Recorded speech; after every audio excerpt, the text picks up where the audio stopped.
check, 1, 2. Go! Curious about real estate? Yes! Then you've come to the right place. Get the knowledge you need, get over the fear, and get started. This is the Michael Quarles Real Estate Show with your host, Michael Quarles.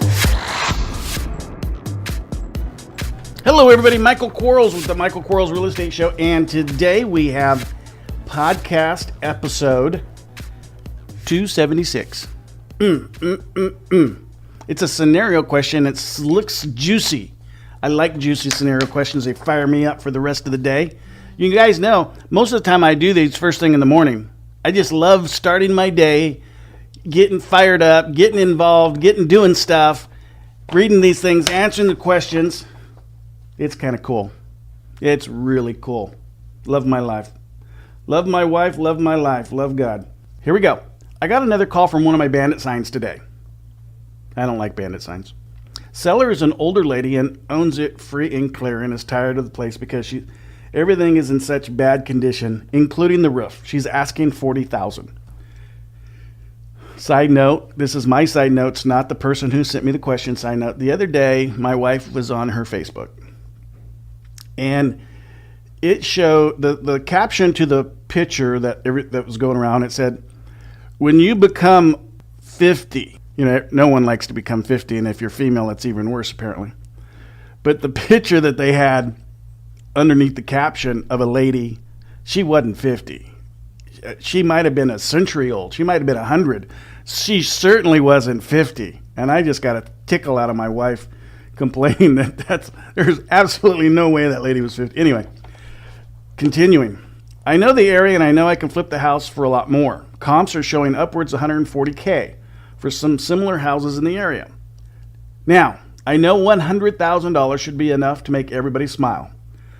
But what if when I go over there tomorrow and my go for the throat kicks in? Can I live with myself after I rip out the heart and chop off the legs of this nice old lady just for more profit? I'm sure I can justify it in my warped, greedy mind. What the heck would you do? Well, I'd go get some counseling. Because if you're even starting to think about harming folks, go get some counseling. If you even start thinking about doing crazy stuff, go get some counseling.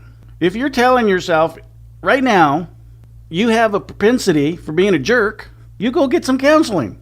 Maybe they can help you. Because I can't help you. I don't know who you are. I'd sit you down and set you straight if you were in front of me.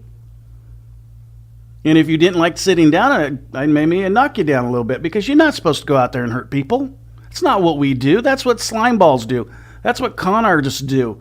If you even think for a moment that's the definition of you, go get some counseling. That's a horrible question. You do not take advantage of people. We have a rule in life.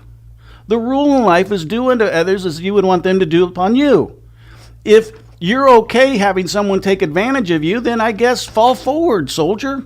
But if you're not, look in the mirror. Question yourself. Why ask that? You should stay so far away from this kind of an ethical thing.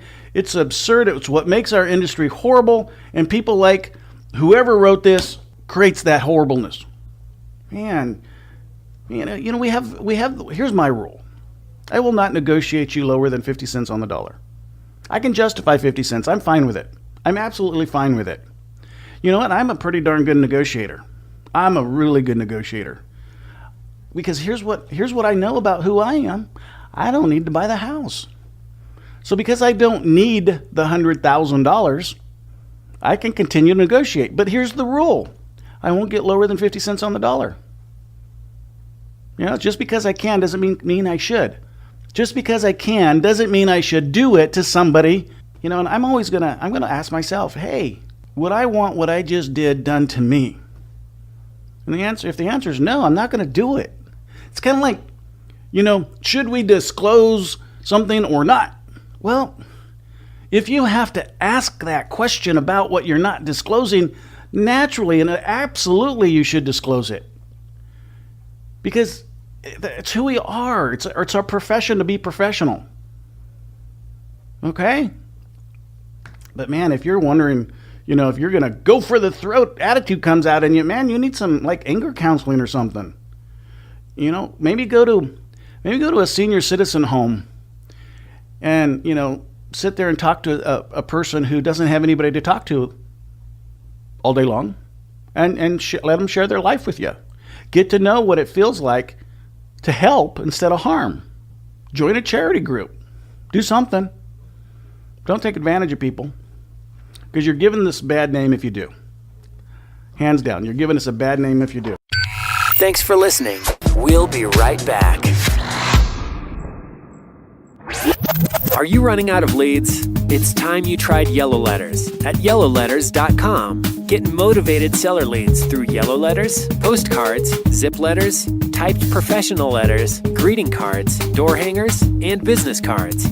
Yellow Letters is a full-service marketing company created with your success in mind. Get the personal attention you need to get your direct mail campaign started and get in touch at yellowletters.com. And we are back in 3, 2, 1. Let me see if I got another one. This is only about 5 minutes long, and I didn't get fired up enough. Here we go. Here's another one. Scenario. I've got a seller that's underwater. It's hard to breathe underwater. He owes $160,000. The value is $135 to $140. He doesn't want to walk away and let me do a subject to unless I give him $5,000 immediately. Well, that's stupid. His payments are $800, but I'm not sure if that includes PITI. Who cares if it does? The house sits in a growing area with a nearby prison and military. Okay, great. And the house could easily rent for $1,100 to $1,200. Does this sound like a deal worth making? No. You start off, people. Okay, math 101. If the value exceeds the purchase price, you can't buy it. I said that wrong. If the purchase price exceeds the value, I'm making myself laugh. It's great. You can't buy it. I hope everybody didn't just hang up on the first statement. But, man, if you're overbuying property, I don't care what you can do with it. You overpaid for it.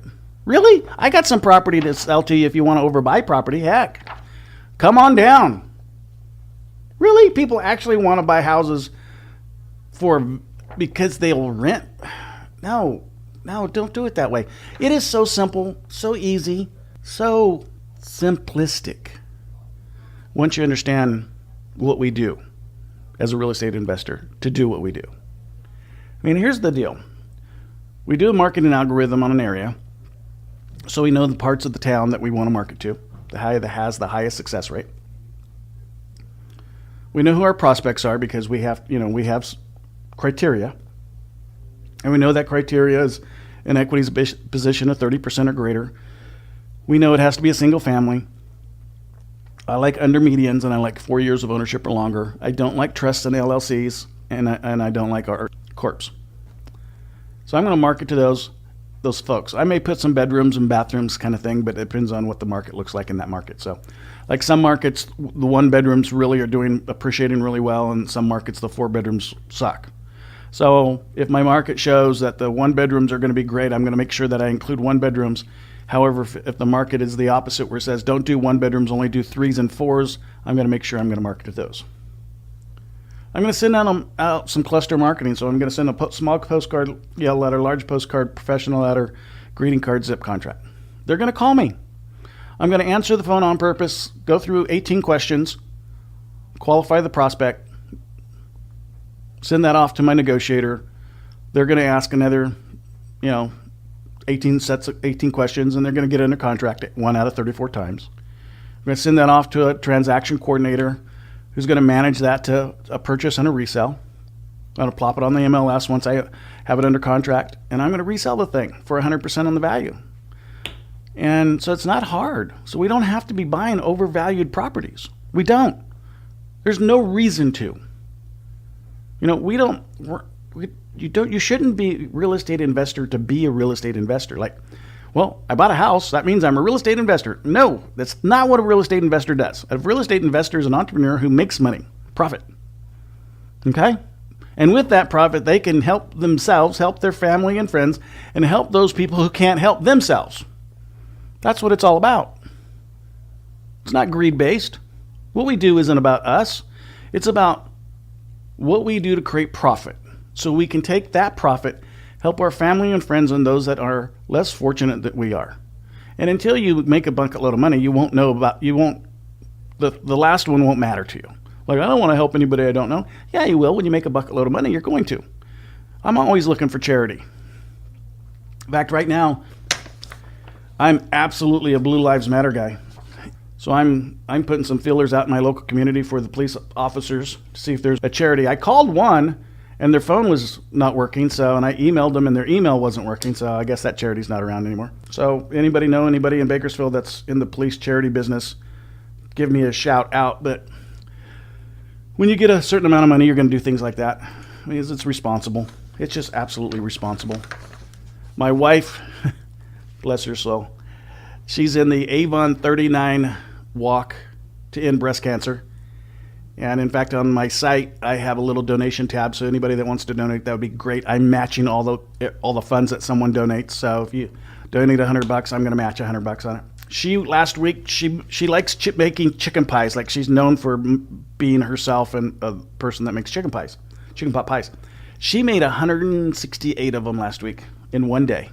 She was dead the next day, kind of thing. She couldn't do anything. But I absolutely married a very, very, very great person. I'm very, very fortunate. Till next time, guys, you take care. Bye-bye. Thanks for listening to the Michael Quarles Real Estate Show. Get more info and stay in touch at michaelquarles.com.